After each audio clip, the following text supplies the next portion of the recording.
Yeah, I think that the breakthroughs of sustainable packaging innovation come in a couple different ways. And I'll also start by clarifying that in general, Eco Enclose is typically not the inventor or developer of the sustainable innovation or the novel materials innovation. So we have this almost in that we're in a privileged position of we sort of like scan the landscape and see what people are doing. And so we have a little bit of a broad perspective of where these innovations can come from.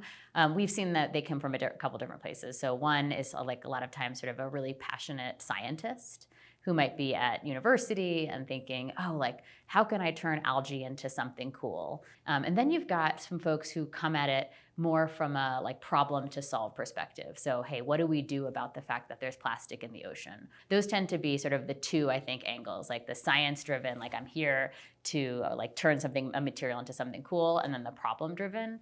I think what I have generally found is that the commercialization part of it tends to be almost like a little bit harder for the science driven folks. Like they'll get really deep into it and they're like, I think I have something great, but they haven't sort of stepped back to think, okay, how do I commercialize this? Is there a market for it? And the folks on that second spectrum who are like, there's a problem to solve, they're the ones sort of scanning the market, talking to brands, understanding what's going on. And so oftentimes when they come up with a solution, it's almost more commercially viable. That's not true in all cases, but that's a bit of a trend that we've seen.